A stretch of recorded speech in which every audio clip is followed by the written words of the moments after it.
शांति विश्वनाथ भाई। ओम शांति ईश्वर भाई।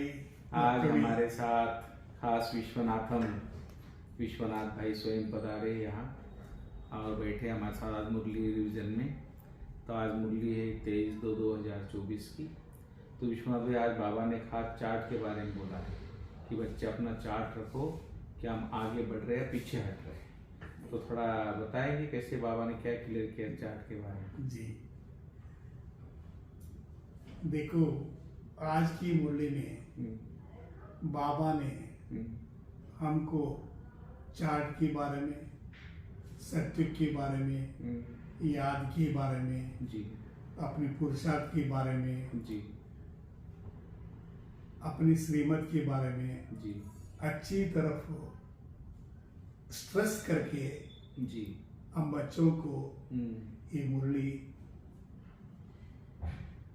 पढ़ा रहा है। जी तो इसलिए पहले हमें ये ध्यान देना है जी कि चार्ट, बाबा ने चार्ट पहले बताया, जी चार्ट से अब आगे बढ़ रहा है ना पीछे हट रहा है। जी इस कैसे पता चलेगा हम आगे पुरुषार्थ कर रहा है ना पीछे हट गया है। जी इसीलिए हम अपनी खुद की चार्ट रखो।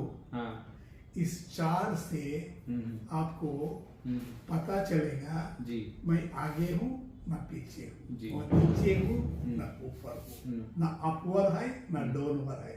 जैसे टेम्परेचर जैसे मिलता है, मीटर देखता है, ऐसे अपनी चार्ट की लाइन पता चलता है जी हम कैसे पुरुषार्थ पे जा रहे हैं। जी इसलिए चार्ट रखना। चार्ट माना क्या है? जी चार्ट माना अपनी कमी कमजोरियों का। जी हमारा अंदर देव गुण कम है जी हमारा संस्कार परिवर्तन का है जी हमारा अंदर क्रोध की बूथ है जी हमारा कमियां बहुत होता है, जी। इसमें हम पुरुषार्थी है। जी जी तो इसीलिए चार्ट रखने से हम आगे बढ़ सकते हैं। बिल्कुल। इसलिए बाबा ने चार्ट रखने के लिए नहीं, बोला। बाबा अगर ने चार्ट ही नहीं रखो जी। आप क्या होगा, जी आपकी स्थिति कम हो जाएगा, जी देह मन में आ जाएगा, उधर इधर बातों में आएगा, जी इसलिए नीचे चले जाता है। जी बिल्कुल। और कुछ पूछ रहा था, क्या पूछ रहा है को? नहीं, मैं बोला वो सुख का चार्ट, बाबा सुख और शांति का चार्ट का आज बाबा ने खास हाँ, बोला, हाँ, वो थोड़ा क्लियर कीजिए। उसका भी बताएंगे। जी देखो, बाबा ने बताया जो सत्युग में आने वाला जी होता है वो पहले आता है, वो सुख ले जाता है। वो देवी में आता है, वो क्या होता है, वो सुख मांगता ही नहीं, वो सुख याद ही नहीं आएगा। अच्छा, वो उसको शांति मांगता है। अच्छा, इसलिए उसको बोला मोक्ष दे दो, शांति दे दो। हाँ, उसको मुक्ति चाहिए बस। इसे उसको याद ही नहीं आएगा उसके सुख का। जी इसलिए जो पहले आता है सत्युग में, वो आदि सनातन देवी धर्म वाला है, वो पहले आता है। जी वो जो पहले आता है वो सुख ही मांगता है। जी जो सुख मांगता है ऑटोमेटिकली शांति मिल जाता है। जी। तो इसीलिए वो आगे वालों को चांस होता है।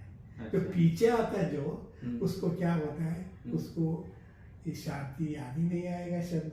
उनको मुक्ति शांति जब पहले से ही मुक्ति था, इसलिए वो।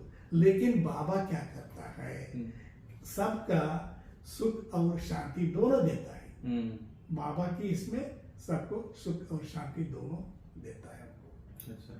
इसलिए हम लोग पुरुषार्थ करके ये सभी करना है। बीच में बाबा ने मुरली में बोला कि बच्चे तुमको क्या चाहिए, 2 रोटी चाहिए, तुम जास्ती इसमें क्यों पढ़ते हो। तो इसके ऊपर थोड़ा क्लियर, बाबा को कैसे हम पूरा निरंतर याद रखें बाबा, इसके ऊपर थोड़ा बताएं। बाबा ने कहा हमको पेट के लिए 2 रोटी चाहिए। इसीलिए हम ये कोई जास्ती झंझट में नहीं जाना है। जी जितना झंझट में जाएगा उतना हमारा पुरुषार्थ कमी भी होता है। बिल्कुल। जितना आप सहज रीति से जी बाप को याद करते जाओ, झंझट से मुक्त भी हो जाएगा, अपनी स्थिति भी अच्छे हो जाएगा, अपनी पुरुषार्थ भी आगे बढ़ जाएगा, अपना चार्ट भी अच्छा हो जाएगा, और हमारा चिंतन भी अच्छा हो जाएगा, हमारा बुद्धि भी शुद्ध हो जाएगा, हमारा संकल्प, समय, कर्म, हमारा दृष्टि, वृत्ति, चलन, चेहरा सभी अच्छा ही हो जाएगा। इसीलिए जाति झंझट में, व्यवहारों में, संबंधों में उधर इधर बातों में नहीं जाना है। जो बाबा की जो श्रीमत है उसी प्रकार चलते रहो, झंझट से मुक्त बनते जाओ। ये धंधे जितना होता है उतना कम करते जाओ। जब आपका स्थिति अच्छा हो जाएगा, कर्म अच्छा हो जाएगा, श्रेष्ठ अच्छा हो जाएगा, पुरुषार्थ में आगे बढ़ते जाएगा। अच्छा। ये है। फिर बाबा ने बोला एक है श्रीमत, एक है मनुष्य मत। तो बाबा ने बोला मनुष्य मत पे ना चल के श्रीमत पे चल के बाप की महिमा करते रहो। इसके ऊपर थोड़ा कुछ। तो बाबा ने इस मुरली में बताया, जो मनुष्य मत जाता है वो उसको कहते हैं मन मत, उसको कहते हैं परमत, उसको कहते हैं नीचे मत, नीचे जाने का जी। इसको कहते हैं, ये कहते हैं मन मत। परमत माना परमात्मा की मत पर चलो, परमत माना परमात्मा की श्रेष्ठ मत चलो, श्रेष्ठ श्रीमत पर चलो।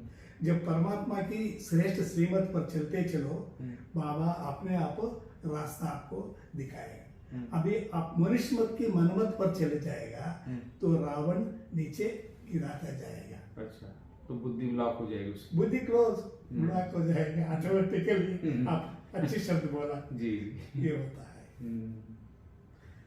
और क्या बाबा ने खास बोला? बाबा ने आज ये विषय एक शब्द बोला, मोह के ऊपर बाबा ने खास बोला, क्योंकि बाबा ने कल भी बोला था कुछ दिनों से बाबा आत्मा के ऊपर देहाभिमानी के ऊपर बात चल रही है। क्योंकि जब तक देहाभिमानी नहीं बनेंगे मोह नष्ट मोह भी नहीं बनेंगे, ममत्व बन रहे। आज भी मोह के ऊपर कुछ बाबा ने बोला। बाबा ने आज भी बताया, कल भी बताया मोह के बारे में। मोह की वैराग में नहीं जाने। मोह एक जाल है, मोह एक झंझट है, मोह एक मोहिनी है। इसलिए इस मोह में कभी भी नहीं फंसना नहीं। फंसना माना गिरना है जी। वो फिर वो उठेगा नहीं। इसलिए इस झंझट में जाल में कभी भी नहीं जाना। हम सहज रीति से वैराग। ब्रदर, मोह और लगाव अलग अलग है क्या? मोह और लगाव बताता हूँ। ये कॉम्बिनेशन कोरिलेशन शब्द है। मोह और लगाव कोरिलेशन जॉइंट है दोनों। अच्छा। जॉइंट बना एक काइन होता है ना, काइन जी, टू फेसेस जी, दोनों। मोह एक का एक साइड और दूसरा क्या बोला? लगाव। ये लगाव। मोह माना कौन सी मोह होना चाहिए हमको? प्यार की मोह होना चाहिए। अच्छा। हाँ, प्रेम की मोह होना चाहिए।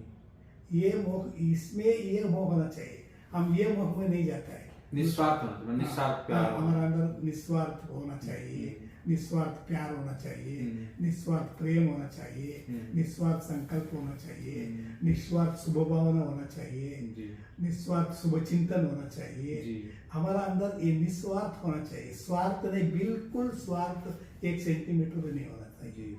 वो है, इसलिए निस्वार्थ होना चाहिए। लगाव माना क्या होता है?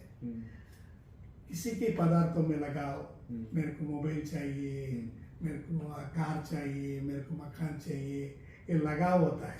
कुछ खाने का, पीने का, माना बुद्धि उसमें लग जाता है उसमें। वो कैसे होता है? एक छोटा सा एग्जांपल बताता हूँ। जैसे कीर होता है, जो कीर में कीड़ा देख के वो आ जाता है, वो उधर ही मर जाता है। इसलिए वो लगाव माना, वो मरा। इतना ही एग्जांपल। वो लगता मैं खीर खाने जा रहा हूँ, लेकिन वही उसकी मौत ही है। उसी जान में वो मर गया। इसलिए लगाव माना हो गए जी, हो गए। इसलिए लगाव में नहीं जाना। और बाबा ने यही बता दिया जी। जब जो माया है ना, वो बहुत हमको बाबा ने क्या बोला माया के बारे में? निर्भय होना चाहिए माया से। आप बिल्कुल भय नहीं, निर्भय। बाबा ने बोला निर्भय। ये माया क्या है? केवल एक पेपर के टैगर है। अच्छा। ये माया है केवल हमारा कभी कमजोरी का है। मुझे भी लगता है हमारी कमजोरी माया है। हमारा कमजोरी माया इज नथिंग बट कमजोरी। माया माना कुछ नहीं, हमारा कमी कमजोरी माया है। जब हमारा वीकनेस है, वीकनेस के पकड़ती माया। अगर हमारा स्ट्रांग भी तो कैसे पकड़ेगी? इसलिए माया का इसमें डरना नहीं। जी बिल्कुल। हाँ, माया से डरा माना वो गिर गया, डरा माना मरा। इसलिए माया से कभी भी डरना नहीं चाहिए, हम हमेशा निर्भय होना चाहिए। बिल्कुल बिल्कुल। और वरदान में क्या बोला बाबा ने? और वरदान में बाबा ने कहा कि आप बेहद की वैराग्य वृत्ति होना चाहिए आपको। बेहद की वैराग्य वृत्ति माना अपने अंदर जो भी पुराने संस्कार है, पुराने जो भी है उसको हटाना है। अच्छा। जब हमको बेहद की वैराग्य आएगा, हम क्या करते हैं संबंधों के बीचों में, दुनिया के पीछे में, वहाँ की बातों में, यहाँ की बातों में हमारा समय बर्बाद कर देता है। बेहद की वैराग्य कहाँ से आएगा? इसीलिए बाबा इसलिए बेहद की वैराग्य चाहिए। तो देख संबंध, देख की दुनिया, देख की पदार्थ, ये सभी ये देख का भी भूल जाओ होता है। जी जी। तब तो उनको बेहद का वैराग्य आता है। जी। और स्लोगन आपको बता दिया ना, माया से कभी भी डरना नहीं। अच्छा। हाँ, स्लोगन निर्बंध होना चाहिए, माया को नीचे गिराते जाते हैं। और कोई विशेष कोई बात अच्छी लगी पूरी मुरली में, कोई बीच में? इस पूरी मुरली में मेरे को अच्छा की शब्द ये हो गया, तो जितना जितना आपको बाबा इस मुरली में याद के बारे में भी बता दिया। हम अच्छी तरफ बाप को याद करना है। मीठा बाबा, प्यारा बाबा, बाबा ने यही शब्द बोला मुरली में भी, कितना मीठा कितना प्यारा शिव बोला भगवान जी। तो बाबा को याद करते करते करते हम रहेंगे ना, बाबा का सेवा इतनी अच्छी तरफ हो जाता है जी। इसलिए याद कभी भी ये नहीं करना, याद से ही हमको शक्ति मिलता है, याद से ही हमको प्यार मिलता है, याद से ही हम पवित्र बन जाता है, याद से ही हमारा पुरुषार्थ। पर याद कैसे कंटिन्यू रहे उसके बारे में थोड़ा एक मिनट। याद कैसे करना, देखो कंटिन्यू कैसे रहे? एक तो करना तो एक अलग चीज है, लेकिन भूल जाते ना बीच में। तो हमेशा बुद्धि में ये होना चाहिए, मैं शुद्ध आत्मा हूँ। एक स्लोगन सामान ले वो, एक स्लोगन ले वो, एक कोई ना एक टाइटल ले वो, इतना टाइटल्स, इतना वरदान, इतना कुछ है। एक कोई ना कोई बाबा का पॉइंट, एक शब्द, जब एक पॉइंट शब्द आपके बुद्धि में आएगा ना, उसी स्थिति में, उसी स्मृति में, उसी याद में आप स्थिति में रहेगा ना, आपको याद निरंतर हो जाएगा। याद में कोई आपको डिस्टर्बेंस नहीं आएगा, ऑब्स्टेकल्स नहीं आएगा, प्रॉब्लम्स नहीं आएगा। आपकी याद ऐसे धीरे धीरे धीरे धीरे बढ़ते ही जाएगा, डाउनलेस नहीं होता। अप लेवल में आपको याद परमात्मा की तरफ हो। बाबा कई बार बोलता है, बच्चे तुम्हें सताने वाली याद होनी चाहिए। जैसे कोई किससे नया नया प्यार होता है ना किसी को, तो उसकी याद उसको सताती है, सुना? तो कुछ सब काम काज छोड़ के वो उसको याद, तो उसके पास पहुंचेगा, याद करेगा, 10 बार उसको फोन करेगा, सुना? तो टाइम निकालेगा कितना ही बिजी हो। तो ऐसी सताने वाली याद होनी चाहिए। जैसे आपने आज शाम को बोला, अरे ब्रदर मैं 6:30 7:30 उठा तो या हॉस्पिटल आया तो मुझे एकदम खींच हो रही है, कहीं मेरा मिस हो रहा है। तो अगर हम आदत डाल देंगे उस परमात्मा के प्यार की और याद की, तो उस टाइम हमको खींच हो रही है। अगर आदत ही नहीं होगी तो हम खींच नहीं होगी। तो आदत डालना ही बहुत जरूरी है। बीच बीच में जैसे अशरीरी होना, हर घंटे बाबा को याद करना, अगर आदत बनी रहेगी तो मैं समझता हूँ उस टाइम वो खींच होती रहेगी आत्मा, तो कंटिन्यूटी बनी रहेगी, ऐसे मुझे लगता है। ये तो 100% सत्य है, क्योंकि इसके बारे में जानकी दादी, हमारा प्रकाश मणि दादी बार बार हम लोग को बोलते रहते हैं, क्योंकि मैं दादियों के साथ भी हमारा जीवन पूरा स्टार्टिंग से एंडिंग तक पूरा हो गया।